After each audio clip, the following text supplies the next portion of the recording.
In a grand New York mansion, the air buzzed with tension as the heart monitor's steady beep faltered. Andrew Harrison, one of America's wealthiest men, lay in a bedroom transformed into a state-of-the-art hospital suite, surrounded by the finest medical equipment money could buy. Family members filled the room: brothers, sisters, cousins, nieces, and nephews, all clad in elegant black, their faces a mix of sorrow and subtle calculation. Yet, in a quiet corner, unnoticed by most, sat a beautiful black woman, her gaze fixed lovingly on Andrew. An hour earlier, Olivia Johnson had slipped into the room, her presence barely registered by the grieving crowd. When the doctor called the family for a brief meeting in the hallway, she seized her moment. Moving swiftly to Andrew's bedside, she took his frail hand. "I'm here, my love," she whispered, her voice warm and steady. Andrew's eyes fluttered open, a faint smile brightening his pale face. "Olivia," he breathed. "You came. I promised I would," she replied, tears glistening in her eyes. "I'll always keep my promises to you."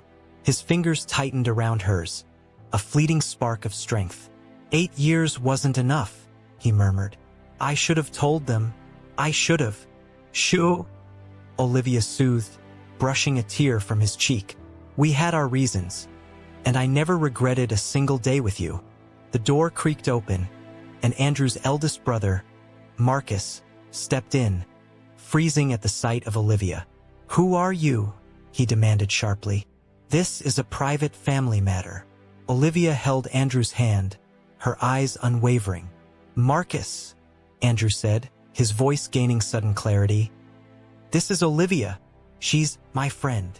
"An old friend," Olivia added quickly, her tone calm but firm. Marcus frowned but nodded curtly. "5 minutes, then you must leave. The family needs this time." When Marcus left, Andrew's gaze softened with pain. "Even now, you protect them," he said. "No," Olivia corrected gently. "I'm protecting your peace. This isn't the time for chaos." He closed his eyes, exhaustion overtaking him. "The letter in my desk. My attorney has everything else. They'll know soon enough." "I know," she whispered, pressing her lips to his forehead. "Rest now. I love you, and I always will." "Promise me something," he rasped, his breathing labored. "Stay for the reading. Face them. They need to see you. Really see you." Olivia hesitated, then nodded. "I promise." As the family filtered back in, their suspicious glances darted toward Olivia, but their focus remained on Andrew. His breathing grew ragged, the heart monitor's beeps slowing ominously. The doctor checked his vitals, shaking his head almost imperceptibly. Olivia stayed in her corner, a silent witness to the end of the life she'd shared in secret. Her hands trembled, her lips bitten to stifle her cries, as her heart shattered watching her husband slip away, surrounded by a family who never knew she existed. When Andrew's final breath left him, Olivia slipped out into the hallway, leaning against the wall to muffle her sobs. She'd promised to stay for the will's reading, but in that moment, she needed space to grieve the man she'd loved so fiercely. A young woman, Andrew's niece Emma, found her there. "You were important to him, weren't you?" she asked softly. Olivia wiped her tears. "Yes." Emma's eyes, red from crying, met hers. "He never talked about his personal life, always business, business. I wish I'd known him better." "He was complicated," Olivia said, her voice warm with memory. "But he had a good heart." "Are you coming to the funeral?" Emma asked. Olivia thought of her promise. "Yes, and the reading of the will." Emma looked surprised. "The will? That's just for family." Olivia straightened, her resolve firm. "I'll be there." As she walked away, the weight of their 8-year secret pressed heavily on her. Soon everyone would know. Soon the carefully constructed walls would crumble. But what would happen to their love story hidden from the world? Andrew's last words echoed in her mind. "They need to see you, really see you." After 8 years of invisibility, Olivia wasn't sure she was ready to be seen, but she would be, for him. The grand ballroom glittered under crystal chandeliers, casting rainbow prisms across the crowd of New York's elite. The gala for the Children's Hospital charity was in full swing, and Olivia Johnson, the event coordinator, moved through the sea of wealthy donors with confidence, clipboard in hand, ensuring every detail was perfect. Months of planning had gone into this night, and her expertise shone through. "Excuse me," a deep voice said behind her. "Is there somewhere quiet I could make a phone call?" Olivia turned to meet the bluest eyes she'd ever seen. The man was tall, his salt and pepper hair framing a face that radiated quiet authority. His tailored tuxedo screamed old money. "Of course, Mr. Harrison," she replied, recognizing the major donor instantly. "There's a library down the hall to the left." He raised an eyebrow, a playful glint in his eyes. "You're surprised you know who I am." She smiled, unfazed. "It's my job to know everyone here tonight, especially someone who donated $1 million. And you are?" "Olivia Johnson.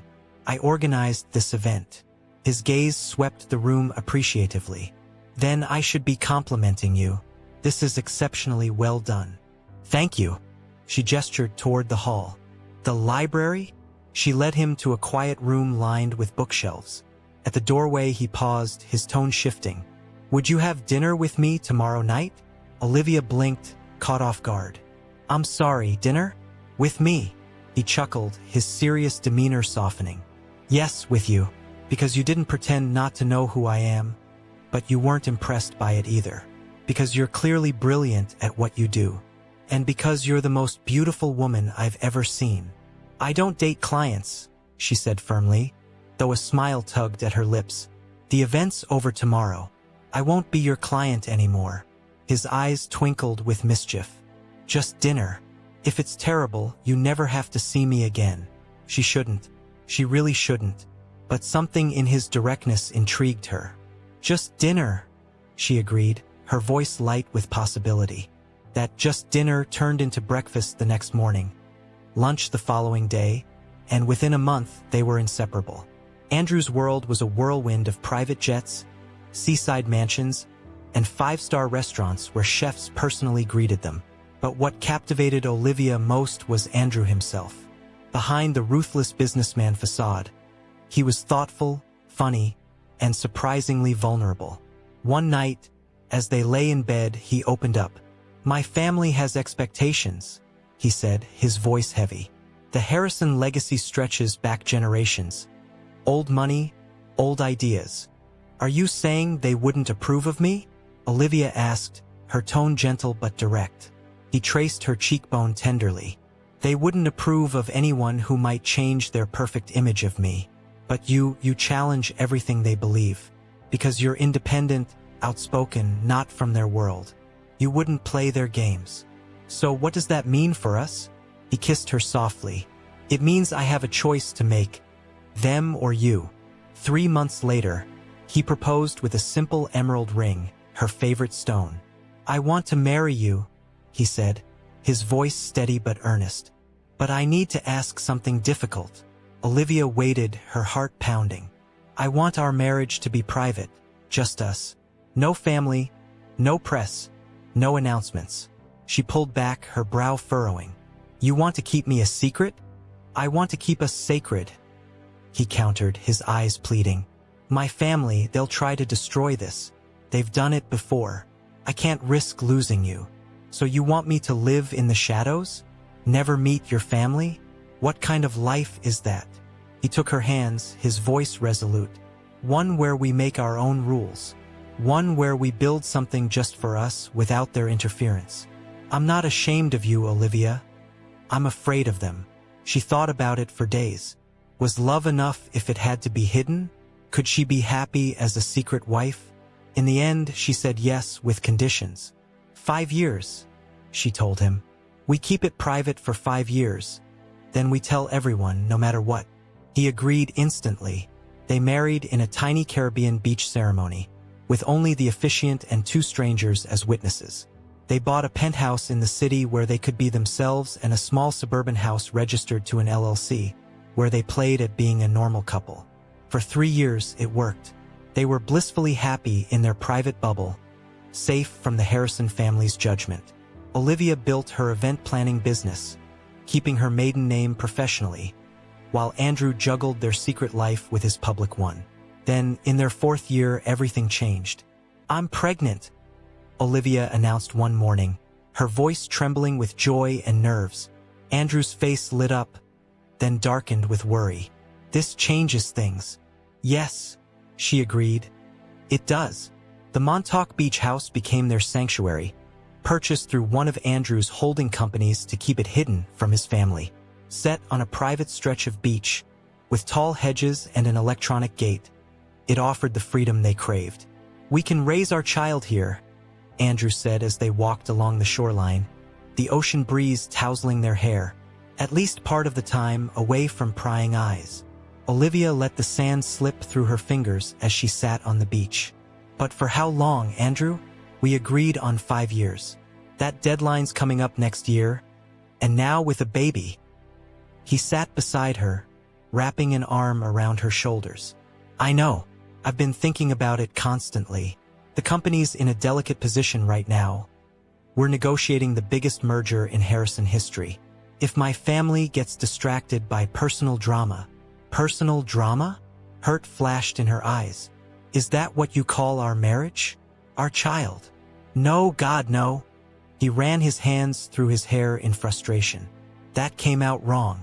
You and the baby are my real life. The company, the family expectations, that's the drama. But the timing, my father's health is failing. If he finds out now, it could destroy everything he built." Olivia stood, brushing sand from her clothes. "I never agreed to hide forever, Andrew. I won't raise our child to think they're a secret that needs to be kept. Just a little more time," he pleaded. "After the merger, after my father, things will be different. I promise." She looked at this man she loved so deeply and saw the conflict tearing him apart. 3 more years, she said finally. "After the baby comes, we have 3 years. Then we tell everyone, no matter what." He nodded solemnly. 3 years. Their daughter, Sophia, was born on a stormy April night. Andrew was there, holding Olivia's hand through every contraction, tears streaming down his face as the doctor placed their tiny bundle in his arms. "She's perfect," he whispered, "just like her mother." For Sophia's first year, they lived in a bubble of joy. Andrew adjusted his schedule to spend 4 days a week at the beach house, maintaining his public image in the city the other 3. It wasn't ideal, but they made it work. When Sophia turned 1, Andrew's father suffered a massive stroke. The family rallied around him, expecting Andrew's constant presence. Days away turned into weeks. "I'm so sorry," he told Olivia during a rare weekend visit, his voice heavy with exhaustion. "Everything's falling apart at once. The merger's hit complications, father's health is worse, and Marcus is pushing for changes in the company that could undo decades of work." Olivia saw the toll it was taking. Dark circles under his eyes, weight loss, the constant ping of his phone. "We'll get through this," she assured him. "Family comes first." He looked at her gratefully. "You and Sophia are my family. The rest, they're my responsibility." As months passed, their time together dwindled. Andrew's father lingered in a half-conscious state, neither recovering nor dying. The merger dragged on, and Andrew maintained his double life, torn between his secret family and public obligations. On Sophia's 2nd birthday, he missed her small party. "The board meeting ran late," he explained over the phone. "Then father had another crisis. I can't get away tonight." "It's okay," Olivia said, hearing the exhaustion in his voice. "We recorded everything. She won't remember anyway." "But I will," he said quietly. "I'm failing you both. You're doing your best in an impossible situation," she replied, her heart aching. Later that night, after putting Sophia to bed, Olivia sat on the deck overlooking the ocean. The 5-year deadline was approaching, and she wondered if Andrew would ever be ready to reveal their existence. A car pulled into the driveway, Andrew's Aston Martin. He rushed onto the deck and swept her into his arms. "I couldn't miss her birthday completely," he said, breathless. "I can only stay an hour, but I had to see you both." She led him to Sophia's room, where he stood watching their daughter sleep. "She's so big," he whispered. "I'm missing too much." "Then stop missing it," Olivia said simply. "Make a choice, Andrew." He turned to her, anguish clear on his face. "I'm trying. The merger's almost complete. Father," he hesitated. "The doctors say it could be another year or tomorrow. There's no way to know. And after that, will there be another reason? Another crisis? Another delay?" "No," he said firmly. "I promise 3 more months. That's when the merger will be finalized. Then I start transitioning out of day-to-day operations. I've already put the plan in motion." She wanted to believe him. 3 months, she repeated. "Then no more hiding." He kissed her deeply. No more hiding. But 3 months came and went. The merger hit last-minute complications. Andrew's father rallied unexpectedly, demanding his presence, and Olivia found herself alone with Sophia more often, watching her daughter grow without her father. On their 5th wedding anniversary, Andrew didn't come home. He called at midnight, apologetic and devastated. "Marcus cornered me at the office. He's suspicious about where I go when I'm not working. He had someone follow me last week." Olivia's blood ran cold. "Did they track you here?" "No, I was careful. But we need to be even more cautious now. Marcus is looking for any weakness he can exploit." "What if he finds out about us?" she challenged. "Maybe it's time, Andrew.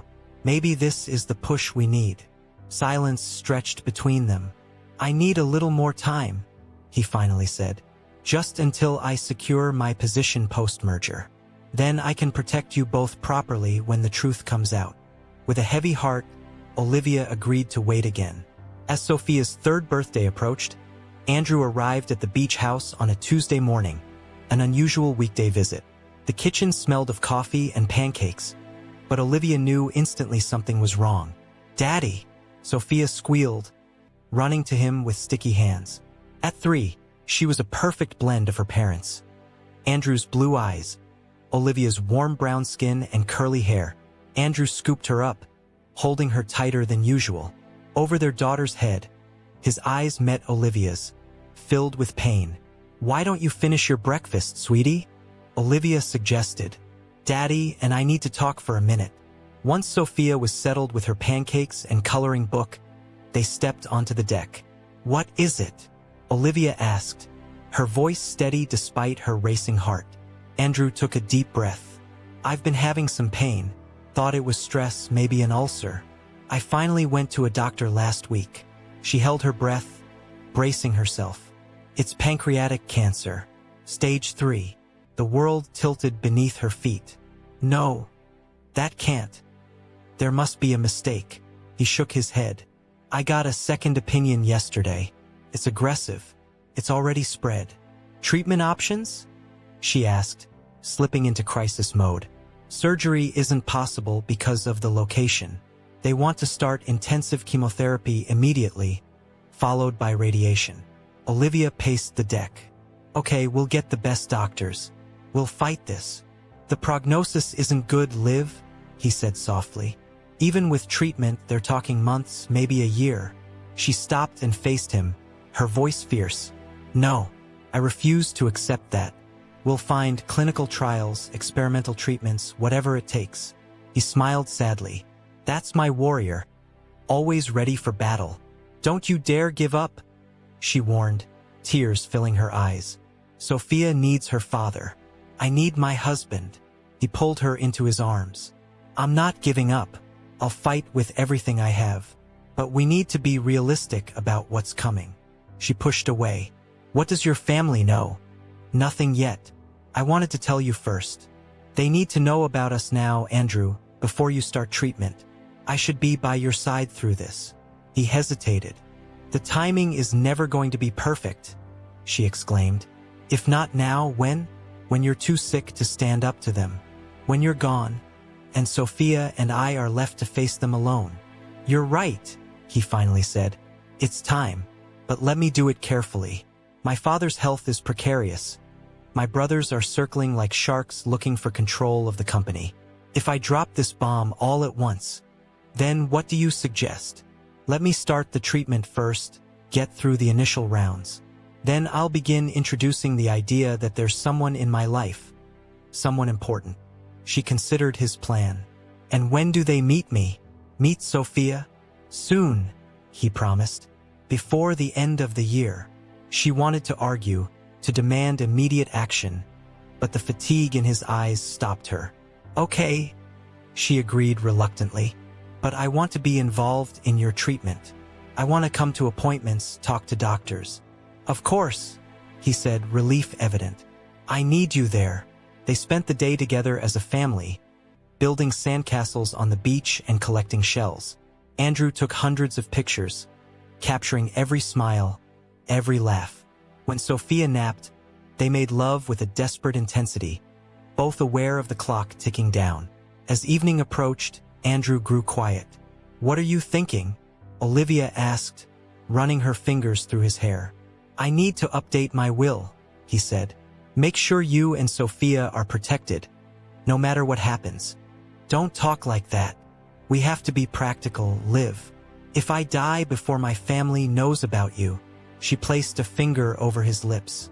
You're going to beat this, and your family is going to know us long before then. He kissed her palm. Still, I'm meeting with my attorney tomorrow. I want everything in order. The next few weeks were a blur of doctor appointments, treatment plans, and stolen moments.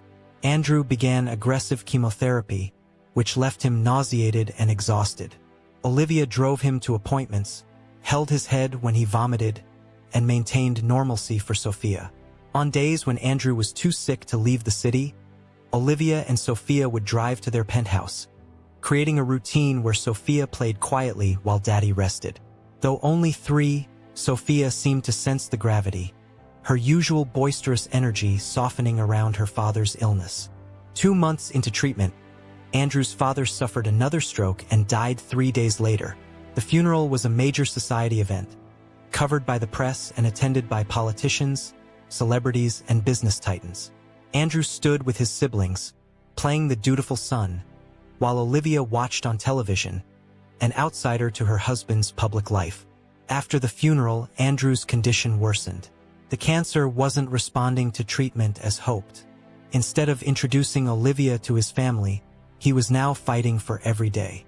I need more time, he told her during a rare good day. When the pain medication allowed him to sit up and talk, Olivia sat beside him, holding his frail hand. I understand, but Sophia asks about you constantly when you're not here. She doesn't understand why her daddy is always sick, always away. He closed his eyes, tears leaking from the corners. Bring her tomorrow. I need to see her. You sure? You said your brother might stop by. I don't care anymore. If he meets her, so be it. But the next day, Andrew was too sick to see anyone. A new medication caused a severe reaction, landing him back in the hospital. Olivia paced the waiting room, unable to visit for fear of running into his family. A nurse took pity on her. Are you a friend of Mr. Harrison's? Olivia nodded, not trusting herself to speak. He's asking for you. His family just left for dinner. You have about an hour. She slipped into his room, heartbroken at the sight of him, skeletal and yellowed, connected to machines. Hey, beautiful, he whispered. She kissed his forehead. Hey, yourself, handsome. He tried to smile. Liar, how are you feeling? Like I'm running out of road. He gripped her hand with surprising strength. I need you to promise me something. Anything. If I don't make it, don't let them erase you. Don't let them pretend you and Sophia don't exist. A sob caught in her throat. Andrew, promise me. The will is set. My attorney knows everything. But I need you to be strong. I need you to stand up to them. I promise, she whispered. But you're going to be fine. You'll tell them yourself. He shook his head. We both know that's not true anymore. The new scans, it's everywhere now. She laid her head on his chest, listening to his uneven heartbeat. I love you. We'll get through this. But in her heart, she knew they wouldn't. Not together. The clock was running out. Autumn leaves danced across the lawn of the Harrison mansion as Olivia pulled up to the imposing gates. She'd never been here before, only seen the sprawling estate in magazines. Now, with her heart pounding, she wondered if she was making a terrible mistake. For months had passed since Andrew's diagnosis, and his condition was deteriorating rapidly. The experimental treatment they'd hoped for had failed. The doctors were now talking weeks, not months. Yesterday, Andrew had called, his voice a whisper. "I need to see you. Both of you. I can't die without holding you one more time." So here she was, with 4-year-old Sophia asleep in the back seat, about to walk into the lion's den. She pressed the intercom. "Harrison Residence," a crisp voice answered. "I'm here to see Andrew. He's expecting me." "Your name, please?" "Olivia Johnson." A pause, then, "One moment." Olivia's fingers drummed nervously on the steering wheel. Had Andrew told anyone she was coming? Would she be turned away? Finally, the voice returned. "Mr. Harrison is expecting you. Please drive up to the main entrance." The gate swung open, and Olivia drove up the winding driveway. The mansion loomed ahead, a stone monument to generations of Harrisons. She parked and gently woke Sophia. "Are we going to see Daddy?" the little girl asked sleepily. "Yes, sweetheart, but remember what we talked about. Daddy's very sick, so we need to be quiet and gentle." Sophia nodded, clutching her stuffed rabbit. A butler met them at the door, his expression neutral. "Mr. Harrison is in the East Wing. If you'll follow me." They walked through opulent rooms filled with antiques and artwork, feeling eyes on them as conversations hushed.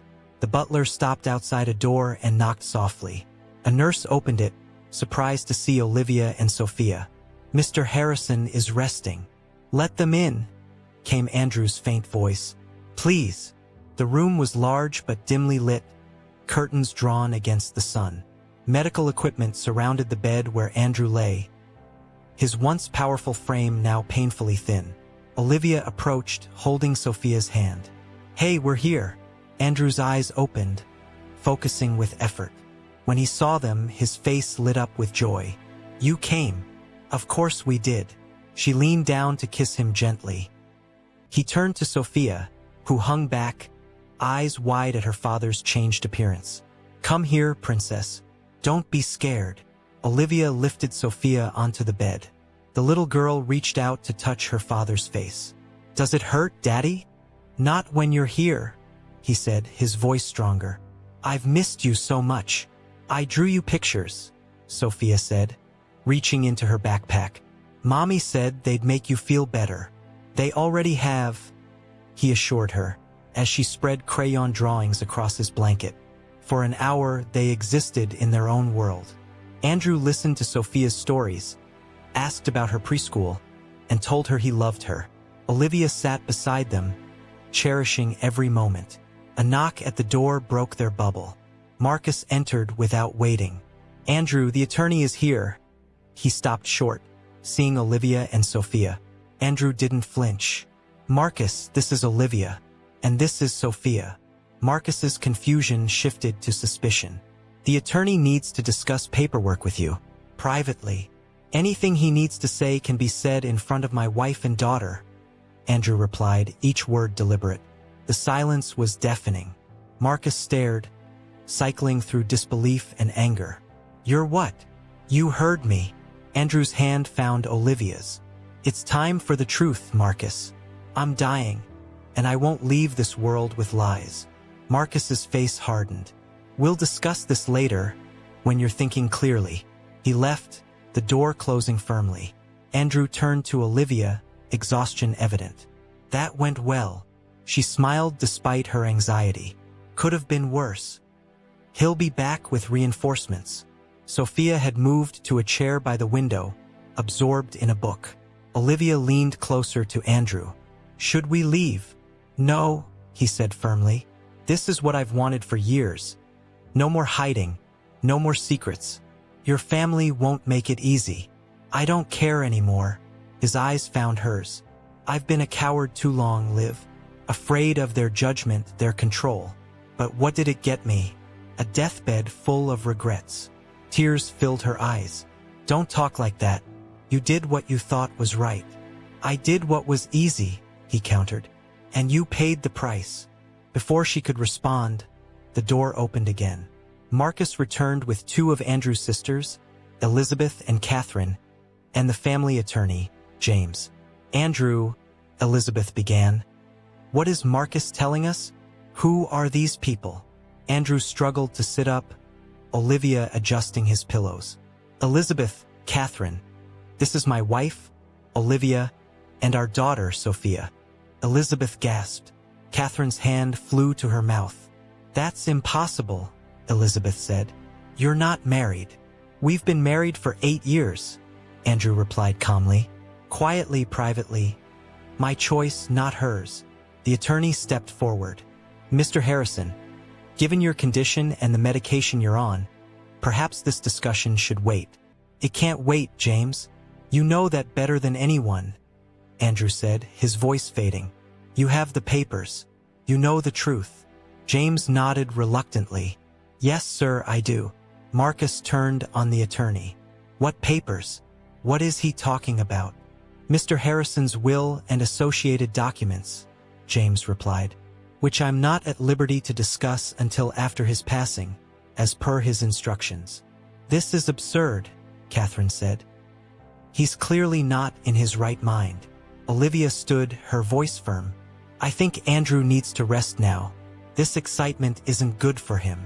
And who are you to decide that? Elizabeth demanded. His wife, Olivia replied simply. And if you care about your brother, you'll let him have peace in whatever time he has left. A tense standoff followed, broken when the nurse returned. Mr. Harrison needs his medication and rest. I must ask everyone to leave. Marcus pointed at Olivia, especially her. She has no right to be here. She has every right, Andrew said, his voice barely audible. More than any of you. The nurse ushered everyone out. Olivia bent to kiss Andrew. I'll come back tomorrow, she promised. He grabbed her wrist. Stay, please. I don't want to be alone with them. She looked at Sophia, asleep in the chair. We'll stay, she decided. As long as you need us. The family retreated, casting suspicious glances. The attorney lingered. Mrs. Harrison, he said quietly. Perhaps we could speak privately later. Olivia nodded, surprised by his use of her married name. Of course. After everyone left, Andrew drifted into an uneasy sleep. Olivia sat beside him, holding his hand, while Sophia napped. Outside, she heard heated discussions and footsteps. The Harrison family was in turmoil. Hours later, James returned with a folder. He's sleeping, Olivia whispered. That's probably for the best.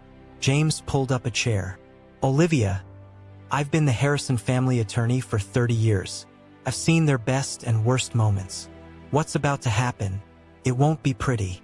I expected as much. Andrew came to me 5 years ago with your marriage certificate. He wanted to ensure you and, eventually, your daughter would be protected no matter what. The will we've prepared is airtight, but that won't stop his family from challenging it. Olivia swallowed hard. Why are you telling me this? Because Andrew asked me to look out for you. He knew this moment would come, and he wanted you to have an ally. James opened the folder. I have copies of everything. Your marriage certificate, Sophia's birth certificate, property deeds, bank accounts, all legally binding. Olivia fought back tears. Thank you. Don't thank me yet. The battle is just beginning. He glanced at Andrew. How much time do the doctors think he has? Days, maybe a week. James nodded grimly. Then we need to prepare. The family will try to remove you from the premises. They'll claim you're an imposter, a gold digger. They might even say Andrew wasn't in his right mind when he made his will. What should I do? Stay. Fight for him and for your daughter. He handed her his card. Call me anytime, day or night. After he left, Olivia sat in the growing darkness, the weight of the future settling on her. For 8 years, she'd lived in Andrew's shadows. Now, she'd step into the light and face a family who didn't know she existed. She looked at her sleeping daughter, then her dying husband. They were worth fighting for. Dawn broke over the Harrison estate, pale light filtering through the curtains. Olivia had spent the night in a chair beside Andrew's bed, drifting in and out of fitful sleep. Sophia slept peacefully on a small daybed in the corner. A soft knock woke Olivia. The nurse entered with a tray of medication, followed by Emma, carrying breakfast. "I thought you might be hungry," Emma said hesitantly. Olivia straightened, touched by the gesture. "Thank you." Emma set the tray down. "Is it true? Are you really his wife?" Olivia nodded. "For 8 years. Why didn't he tell us?" "That's a complicated story." Emma's eyes drifted to Sophia. "And she's his daughter?" "Yes. Her name's Sophia. She's 4. Emma studied the sleeping child. "She has his eyes. And his stubborn streak," Olivia added with a small smile. "The family's in chaos," Emma said, turning back. "Uncle Marcus is talking about having Andrew declared mentally incompetent. Aunt Elizabeth thinks you're a con artist." "And what do you think?" Emma considered. "I think Uncle Andrew always had secrets. He was different from the rest of them, kinder, less obsessed with appearances. And I've never seen him look at anyone the way he looked at you yesterday." Andrew stirred, his eyes fluttering open. "Emma," he rasped, "being nice to my girls?" Emma smiled. "Trying to be good. Someone in this family should be." He reached for Olivia's hand. "Water." She helped him sip from a cup. The nurse administered his medication. "The doctor will be here at 10, she said before leaving. Emma lingered, curious about this hidden part of her uncle's life. "Can I get you anything else?" "Just keep the wolves at bay a little longer," Andrew said. "I need time with my family." Emma nodded. "I'll try, but they're determined, Uncle Andrew. They're talking lawyers, court orders. It's getting ugly." "Let them try," he said with a flash of his old determination. "I've prepared for this." After Emma left, Sophia woke and climbed onto the bed with Andrew. For a precious hour, they were just a family, reading stories, sharing memories, pretending the world outside didn't exist. Then reality intruded. Marcus entered with a man in an expensive suit. "Andrew, this is Dr. Reynolds. He's here to evaluate your mental state." Andrew's jaw tightened. "Get out, Marcus. It's for your own good. You're clearly not thinking rationally." "My family," Andrew finished, his voice fierce. "That's what I'm protecting. My real family." Marcus's face flushed.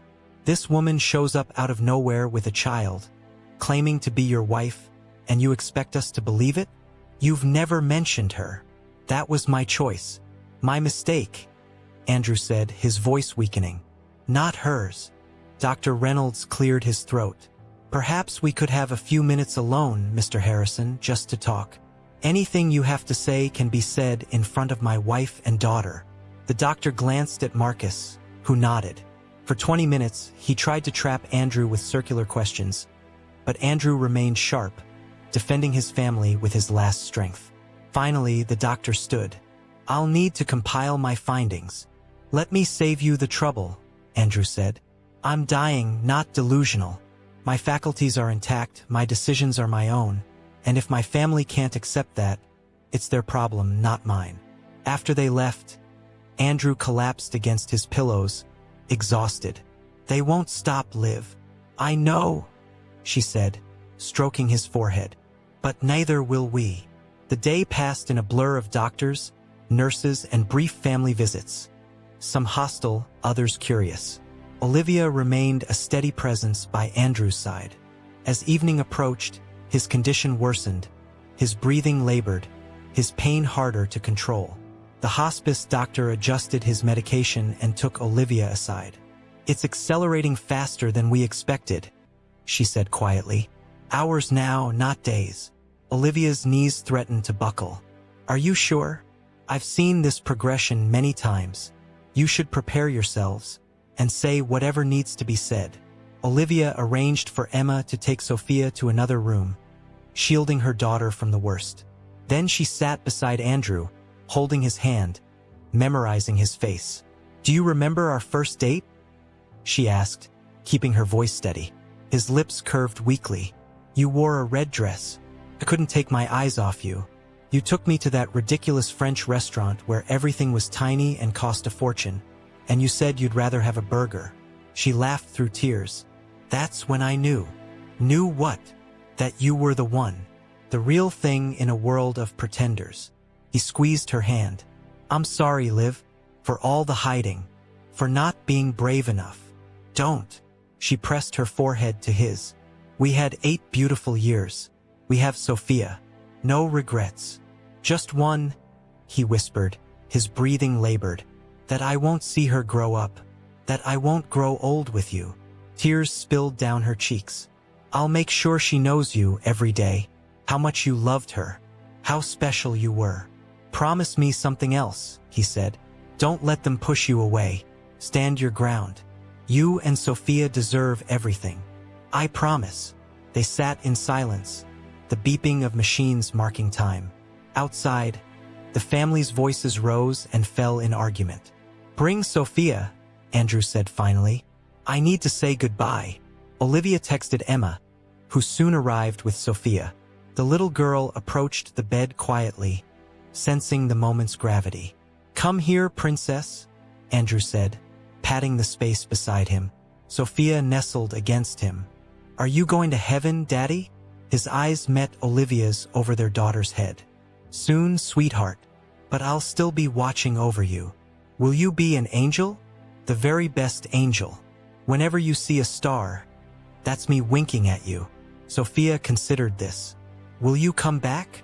Not in the way you mean, but I'll never really leave you. He touched her heart. I'll be right here, and in your memories.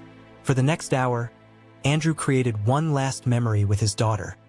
Telling stories, making her laugh, listening to her plans for kindergarten. When he began to tire, Olivia suggested Sophia draw him a special picture. As their daughter worked with her crayons, Andrew pulled Olivia close. It's time, he whispered. I can feel it. She fought back a sob. I'm not ready. Neither am I, but it's happening anyway. His blue eyes, still bright, fixed on hers. Remember what we talked about? The letter in my desk at the penthouse. The safe at the beach house. James has copies of everything. I remember. And live, be happy again someday. That's an order. Before she could respond, the door opened. Marcus and Elizabeth entered with other family members. We need to talk, Andrew, Marcus began. Olivia stood. Not now. Can't you see he's exhausted? This can't wait, Elizabeth insisted. The family needs answers. The only answer you need is that I love my wife and daughter, Andrew said, his voice surprisingly strong. The rest is in my will. Marcus stepped closer. You can't expect us to accept this. A secret wife? A child we've never heard of? It's preposterous. Your acceptance isn't required, Marcus. Only your compliance with my wishes. Elizabeth turned to Olivia. How much is he paying you to go along with this charade? Andrew tried to sit up, anger fueling him. Elizabeth, that's enough. No, it's not enough, she shot back. You bring these strangers into our home, claim their family, expect us to just accept it after shutting us out your whole life? Sophia looked up, her lip trembling at the raised voices. Olivia moved to her daughter, protective instincts flaring. Don't you dare upset my child. Whatever issues you have with me or Andrew, leave her out of it. The confrontation might have escalated, but Andrew made a gurgling sound. His body spasmed once, then went still. Olivia rushed to his side as the heart monitor flatlined. Andrew! The nurse ran in, assessed the situation, and pressed the emergency call button. Everyone out now. The family backed away, shock and anger on their faces. Olivia stood frozen, one hand on Andrew's chest, the other reaching for Sophia, who wailed, Daddy! Daddy, wake up! The medical team arrived, but it was clear Andrew Harrison was gone. In the chaos that followed, the doctor's pronouncement, the nurse's explanations, the funeral home being called, Olivia held Sophia close, both crying as reality sank in. The family watched from the doorway, their expressions ranging from grief to speculation. Only Emma showed compassion, placing a hand on Olivia's shoulder. "I'm so sorry," she said softly. Marcus cleared his throat. "The funeral arrangements will be handled by the family. We'll be in touch about other matters."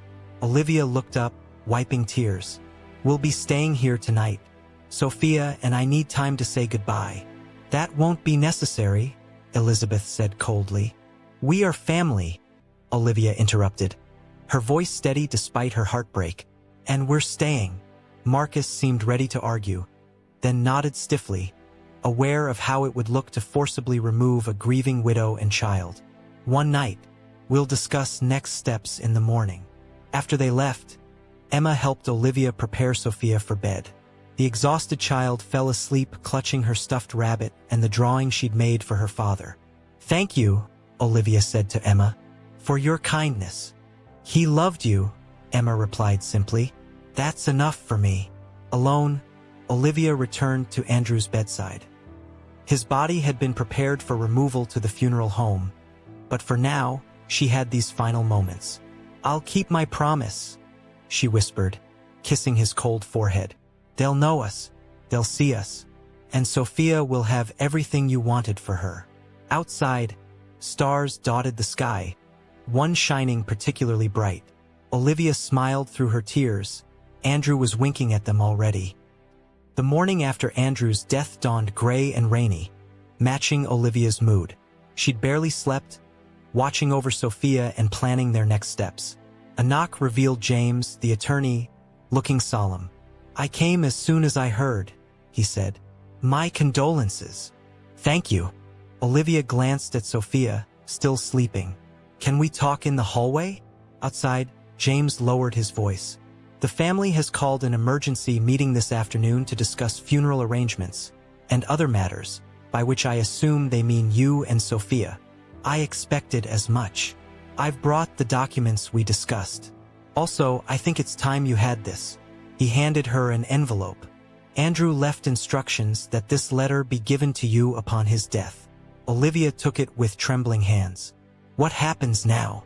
"Now we prepare for the reading of the will, which should take place immediately after the funeral. The family will try to delay it to build a case against you. The funeral's the day after tomorrow. They're moving quickly to minimize press coverage of any complications." Olivia nodded. "Meaning me?" "Precisely. They want you and Sophia gone before the funeral, but I've made it clear that as Andrew's legal wife, you have every right to be there. They can't stop you without creating a scene." "I don't want to cause a scene. I just want to say goodbye to my husband." James patted her shoulder. "And you will. Now, I suggest you pack your things. It won't be comfortable staying here longer than necessary. We'll go to the penthouse today." "Good. I'll be in touch about the arrangements." He handed her a business card. "My personal cell is on the back. Call anytime." Back in the room, Sophia was awake, clutching her rabbit. "Is Daddy an angel now?" Olivia pulled her close. "Yes, sweetheart. He's an angel now. I miss him." "Me too, baby. Me too." They packed their belongings, Olivia hyper-aware of the staff's whispers.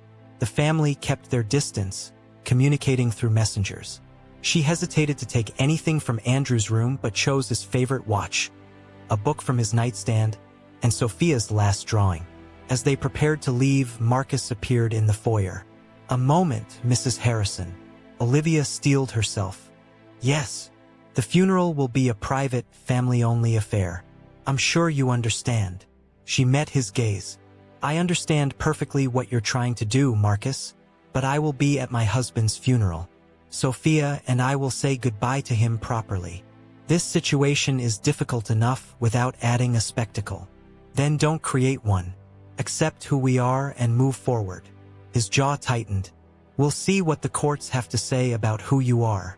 In the meantime, I expect you'll be discreet." "I've been discreet for 8 years. That ends now." Before he could respond, she took Sophia's hand and walked out of the house that had never welcomed them. At the penthouse, Olivia tucked Sophia in for a nap, then opened Andrew's letter. His handwriting brought fresh tears. "My dearest Olivia, asterisk if you're reading this, I've left you alone to face what I was too cowardly to confront in life. I'm sorry for that. sorrier than you can imagine. But I'm not sorry for a single moment of our life together. You and Sophia were my real world. Everything else was just shadows. Asterisk. Asterisk. By now, my family is circling, looking for ways to erase you from my life. Don't let them. Fight with everything you have. The will is airtight. James has all the documentation. The letter in my desk contains everything you need to know. Accounts, passwords, properties, investments. There's a safe at the beach house with cash and essentials in case things get complicated. Asterisk. Asterisk. I should have introduced you to the world years ago. I should have stood proudly with you and Sophia and let everyone see the man you helped me become. That's my greatest regret. But regrets don't matter now. What matters is the future, your future and Sophia's. I've set things up to protect you both, to give you everything you deserve. Asterisk. Asterisk. It won't be easy. The family will fight, but you're stronger than all of them combined. Remember our first anniversary? You said something I never forgot. Love isn't what you say, it's what you do. I hope that, in the end, what I've done proves how much I loved you both. Asterisk. Asterisk. Live well, my darling. Be happy. And when Sophia looks up at the stars, remind her I'm looking back. Asterisk. All my love, always, Andrew. Olivia pressed the letter to her heart, allowing herself a moment of grief before folding it away. She found the key to Andrew's office and opened his desk. Inside was another envelope, detailing their financial situation. The numbers stunned her. Accounts she didn't know existed, properties in multiple countries, investment portfolios, trust funds for Sophia, all meticulously documented. James called to confirm the funeral details. 2 days from now, 10 a.m., St. Patrick's Cathedral, followed by burial in Westchester. The will reading was scheduled for 3 p.m. at his office. Will there be press? Olivia asked. Inevitably. Andrew Harrison's death is news. The family's trying to keep it low-key. What should I expect at the reading? James sighed. Drama, outrage, possibly legal challenges on the spot. Are you prepared for that? Olivia looked at the documents on Andrew's desk, at a photo of the three of them from Sophia's 3rd birthday. I'm prepared for anything. The morning of the funeral was clear and warm. Olivia dressed Sophia in a simple black dress with a white collar, then slipped into her own elegant black sheath dress. They arrived at St. Patrick's Cathedral as the family gathered on the steps. Murmurs rippled through the group as Olivia approached, holding Sophia's hand. Marcus stepped forward, blocking their path. This isn't appropriate, he said quietly. Stepping aside would be appropriate, Olivia replied, her voice low but firm. Don't make a scene in front of your brother's daughter. For a tense moment, he seemed ready to refuse. Then Emma appeared. Uncle Marcus, the press is watching. Photographers across the street had their lenses trained on them. Marcus hesitated, then grudgingly moved aside. Inside, Olivia and Sophia sat in the front row, across from the family. The cathedral was partially filled. Andrew's private nature meant his true friends were few. The service was traditional and impersonal, speakers focusing on his business acumen and philanthropy, not his humor or devotion to his daughter. When the final hymn ended, Olivia and Sophia followed the casket out, drawing whispers from mourners. At the cemetery, they stood apart, though Emma joined them. He would have wanted you here, she whispered as the minister spoke. Sophia tugged at Olivia's hand. Can I put my drawing with Daddy? Olivia hesitated, aware of the watching family, then nodded. Of course, sweetheart. After the casket was lowered, Sophia stepped forward with her folded drawing. Elizabeth made a sound of protest, but Emma's sharp look silenced her. Bye, Daddy, Sophia said clearly. Don't forget to wink at me. Even the hardest hearts softened slightly at the child's genuine grief. As the gathering dispersed, James approached. 3 o'clock at my office. Do you need the address? I know where it is. Marcus overheard. You're not seriously proceeding with the reading today. It's inappropriate. It was your brother's explicit instruction, James replied firmly. 3 o'clock. The hours before the reading dragged. Olivia took Sophia to the penthouse, where a friend stayed with her. She changed into a businesslike outfit and headed to James's office. The conference room was tense, the Harrison family and their attorneys already seated. Conversation stopped when Olivia entered. James gestured to a seat at the table's head. "Mrs. Harrison, please." The use of her married name sent a ripple of displeasure through the family. Olivia sat calmly, placing her purse on the table. "Now that everyone is here," James began, "we can proceed with the reading of Andrew Harrison's last will and testament. This will was properly executed, witnessed, and notarized 6 months ago. Mr. Harrison was of sound mind, as attested by 2 physicians and a psychiatric evaluation." He looked at Marcus, who had opened his mouth to object. "Any challenges must be filed formally through the courts. Today is about informing all parties of its contents." James read the standard sections: revocation of previous wills, payment of debts, then moved to bequests.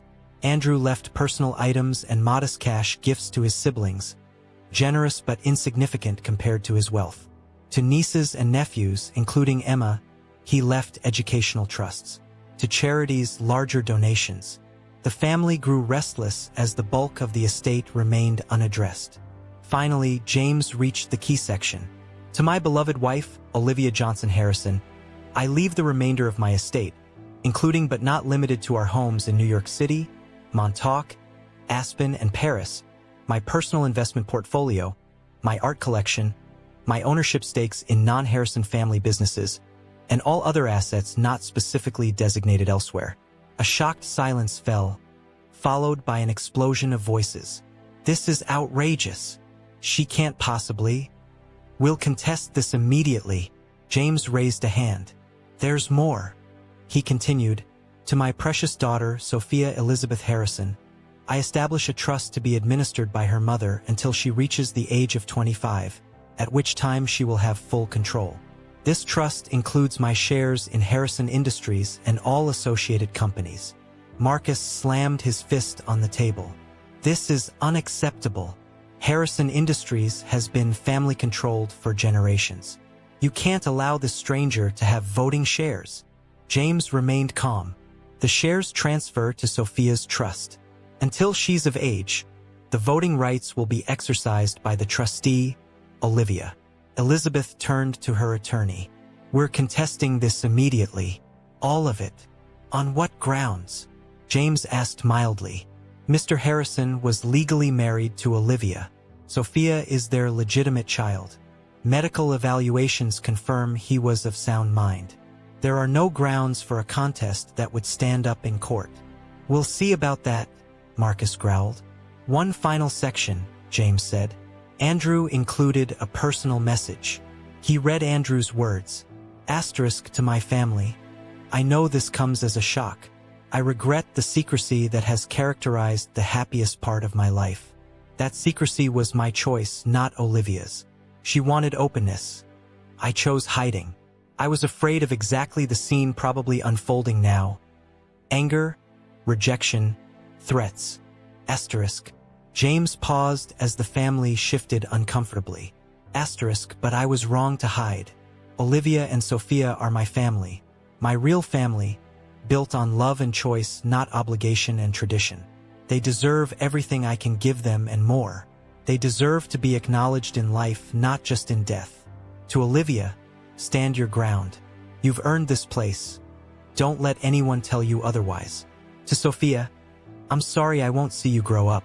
Know that you were the light of my life. Everything I built for you. And to all of you, I hope someday you'll see what I saw, that family is about love, not bloodlines. That Olivia and Sophia deserve your respect and acceptance. That the Harrison legacy is not just about money and power, but about doing what's right." Asterisk. James closed the folder. No one spoke. Then Marcus stood. "We'll be filing a formal contest tomorrow. Don't get comfortable, Mrs. Harrison. This isn't over." Olivia rose to face him. "I never thought it would be, Marcus. But Andrew prepared for this moment for years. Every document is in order. Every I dotted. Every T crossed. You'll waste a lot of money and time trying to undo what can't be undone. We'll see about that, Elizabeth snapped. Yes, we will. Olivia gathered her purse. In the meantime, I suggest you reflect on Andrew's final message. He wanted peace, not war. As she turned to leave, Emma stopped her. I meant what I said earlier. He would have wanted you there today, and he'd be proud of how you're handling this. Olivia squeezed her hand.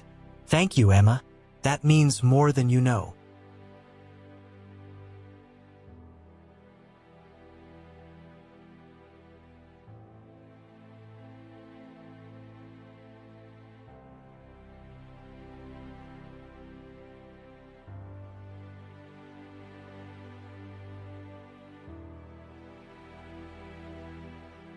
She walked out, head high, feeling Andrew's presence guiding her. The battle was just beginning, but for the first time since his death, Olivia felt certain of victory. Not just for herself, but for the man who'd loved her enough to secure her future. 2 weeks later, Olivia stepped through the revolving doors of Harrison Industries headquarters. The family had launched an all-out legal battle to contest the will, but today wasn't about legal maneuvers. It was about honoring Andrew's legacy. The security guard looked up. Can I help you, ma'am? I'm here to see Linda Chun, head of PR. She's expecting me. A quick call confirmed her appointment, and soon she was escorted to the executive floor, curious glances following her. Word of Andrew's secret wife had spread, igniting gossip and speculation. Linda Chun, a sleek, efficient woman in her 40s, greeted her warmly. Mrs. Harrison, thank you for coming. I appreciate your willingness to meet here. This company was important to my husband, Olivia replied. I see no reason to avoid it. Linda led her to a conference room where the general counsel, David Winters, and the head of digital communications waited. As we discussed, Linda began. The press inquiries are overwhelming.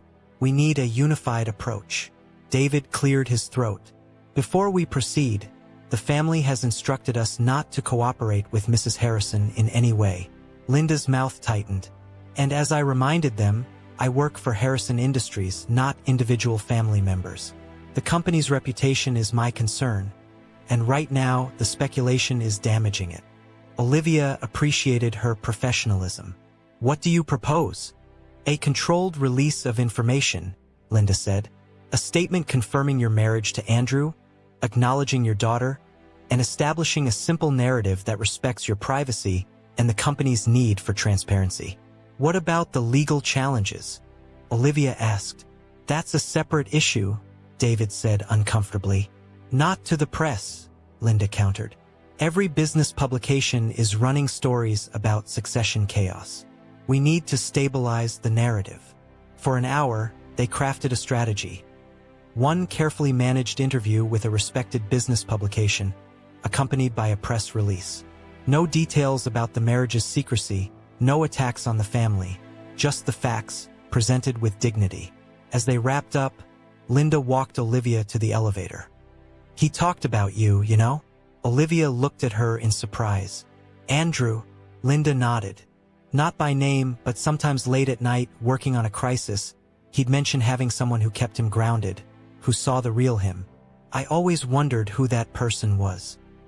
He kept his world separate, Olivia said softly. Too separate, maybe?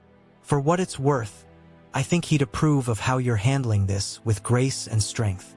As the elevator doors opened, Linda added, one more thing. Emma Harrison has been asking to meet with you, off the record, away from the family. Tell her to call me directly. Back at the penthouse, Sophia and her nanny returned from the park. Mommy, we saw ducks, Sophia exclaimed. Did you? That sounds exciting. And Emma gave me ice cream. Olivia froze. Emma was at the park? The nanny looked apologetic. She approached us near the playground. I wasn't sure what to do, but she was so nice. I stayed with them the whole time. It's okay. Emma is a friend. But next time, please call me first. After Sophia's nap, Olivia's phone rang. An unknown number. Hello, it's Emma. I hope you don't mind that I got your number and saw Sophia today. I don't mind. Sophia seemed happy to meet you. She's amazing, So much like Andrew. Emma paused. I wanted to talk about the family meeting tomorrow. What family meeting? They didn't tell you. Of course they didn't. Emma sounded disgusted. Marcus called everyone to discuss strategy regarding the will. I thought you should know. Thank you for the warning. It's more than that. I want to help. What they're doing isn't right. Andrew obviously loved you both. The family, they can't accept change. Why are you taking our side? Because Andrew was the only one who saw me as more than a Harrison obligation. He encouraged my art, funded my gallery when the family refused. Her voice broke. He was real. And if he loved you, that's good enough for me. They talked for half an hour, Emma providing insights into family dynamics and legal strategies.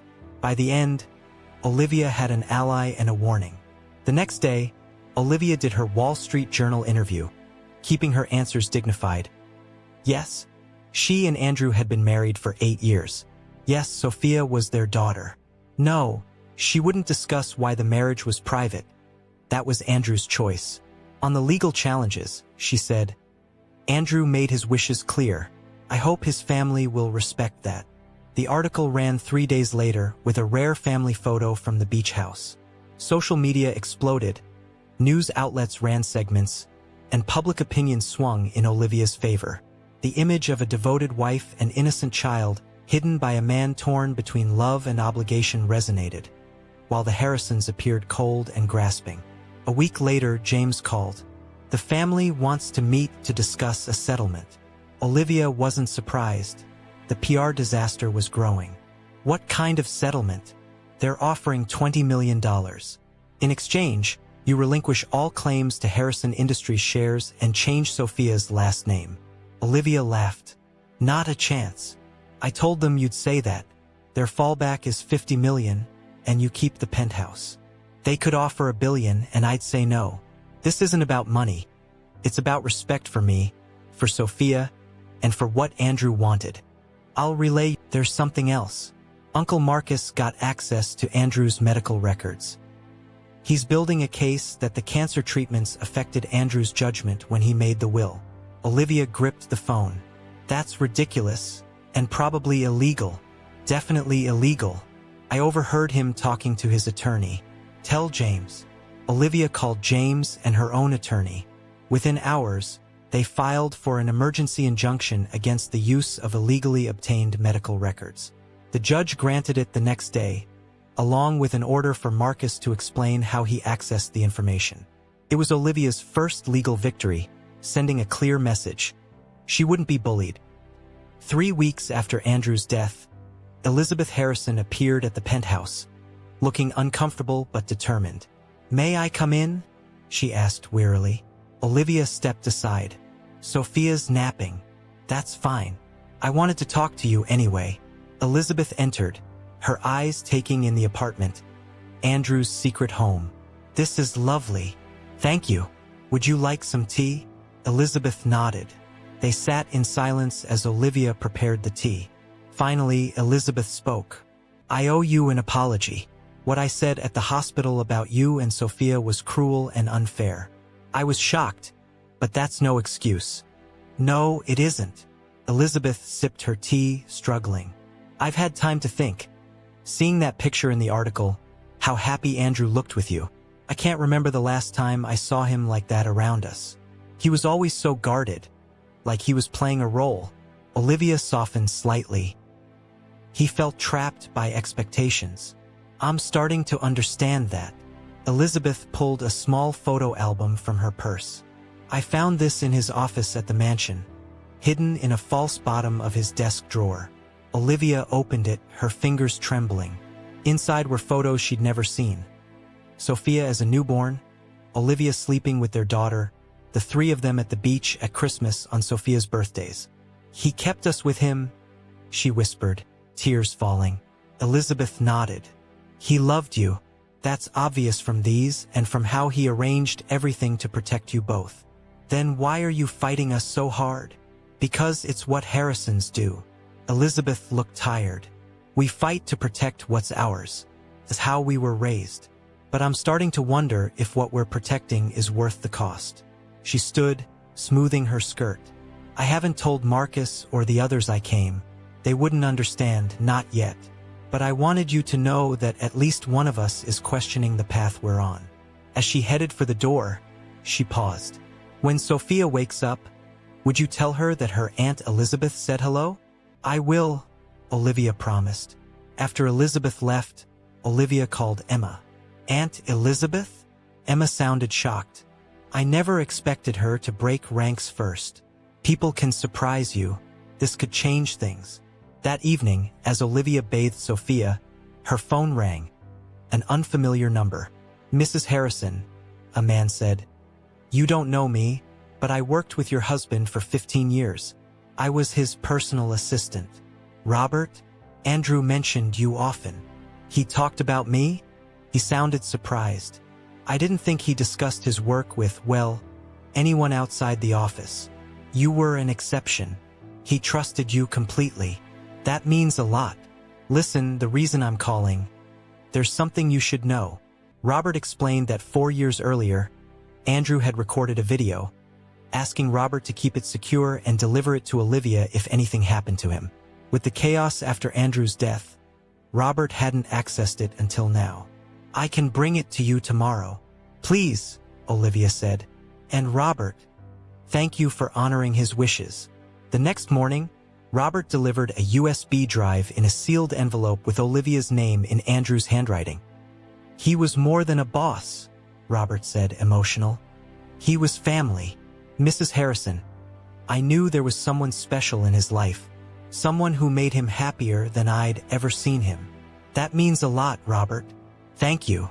Alone, with his voice grew stronger. But I don't want to be that man anymore. I'm recording this as a promise, to you, to Sophia, to myself. Within the next year, I will tell my family the truth. I will introduce you properly. I will stop living this divided life. He smiled sadly. If you're watching this, it means I failed to keep that promise. For that, I can only ask your forgiveness and hope this message secures the future you both deserve. If my family contests the will, if they try to paint you as an opportunist, show them this. Show the world if necessary. Let everyone know you were never the secret. You were the light I was too afraid to share. The screen went black. Olivia sat, tears streaming down her face. Andrew had reached across time to reaffirm his love, acknowledge his failings, and give her a final gift. The video was a powerful legal tool. No judge could doubt his competence or intentions. She called James. I have something you need to see. An hour later, James watched the video twice. This changes everything. Their claims of mental incapacity or undue influence are undermined. Should we show it to them directly? Olivia asked. It might give them a chance to prepare a counter-strategy, but it might also convince some to drop the contest. Elizabeth is wavering, and Emma's been supportive. Marcus is the obstacle, Olivia said. James nodded.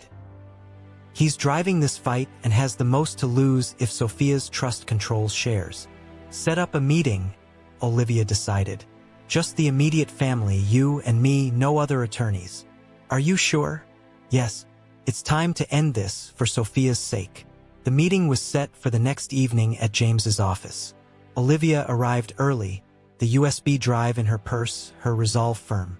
The Harrisons filed in Marcus and his wife, Elizabeth, Thomas and his husband, Catherine and her daughter, Emma, their expressions ranging from hostility to cautious neutrality. James opened formally. Mrs. Harrison requested this gathering to share information that might resolve the dispute. Marcus snorted. Unless she's withdrawing her fraudulent claims, I don't see what there is to discuss. Olivia met his gaze. I understand your anger, Marcus. You believe I've appeared out of nowhere to claim your family's birthright. But I'm not a fraud, and neither is my daughter. We were Andrew's family for 8 years. He chose us, even if he didn't tell you. Convenient that he can't verify that now, Catherine muttered. Actually, he can. Olivia placed the USB drive on the table. Andrew recorded this 4 years ago and entrusted it to his personal assistant to ensure his wishes would be known. James played the video. The Harrisons' reactions were a wave of emotional dominoes. Disbelief, comprehension, shock. By Andrew's final words, "You were never the secret. You were the light I was too afraid to share." Even Marcus looked shaken. Emma broke the silence. That was really him. The real Andrew, not the corporate mask he wore around us. Elizabeth nodded, dabbing her eyes. I've never heard him speak so genuinely. Thomas addressed Olivia directly. He really loved you. Yes, she said simply. And I loved him. Marcus stood abruptly, walking to the window, his back to the group. Marcus, Olivia said softly. Andrew wasn't trying to hurt you. He was protecting what we had because he feared exactly what's happening now. A fight that tears everyone apart. He turned, incredulous. You have no idea what's at stake. I do, actually. Andrew explained the company structure, the family voting block, the control you've maintained. I understand why you see Sophia's inheritance as a threat. He discussed company matters with you? We were married, Marcus. We talked about everything. Catherine leaned forward. What are your intentions regarding Harrison Industries? Do you plan to take an active role? No. I have my own career, my own interests. I have no desire to run the company. But I want Sophia to have what's rightfully hers when she's old enough to choose. And in the meantime? Thomas asked. I control her voting shares as her trustee. But I'm open to arrangements that respect both Sophia's inheritance and the family's concerns about company control. The Harrisons exchanged glances. We need to discuss this privately, Marcus said. Of course, Olivia stood. Take all the time you need. But know this. I'm not going away, and neither is Sophia. Andrew wanted us acknowledged, and that's going to happen with or without your blessing. I'd prefer it be with. She paused at the door. One more thing. Sophia asks about her father every day. She knows he had a family she's never met. Right now, you're abstractions to her. You could be real people in her life, her family. That's what Andrew wanted. It's what I want too. After she left, James said, You did well. That was the right approach. Do you think it'll make a difference? It already has. Did you see their faces when Andrew called you the light of his life? That video humanized you in a way no legal argument could. An hour later, the family was ready to continue. The atmosphere had changed. The hostile front fractured. Marcus began formally. We've discussed your situation, and we have a proposal. Elizabeth interjected. What my brother means is we've been wrong. Seeing Andrew on that video, hearing him speak about you and Sophia, it forced us to confront uncomfortable truths about our family. Thomas nodded. We've prided ourselves on being the Harrisons, this united front. But at what cost? We drove Andrew to hide the most important people in his life. Marcus cleared his throat. That said, there are practical considerations regarding Harrison Industries. Having Sophia's shares voted by someone.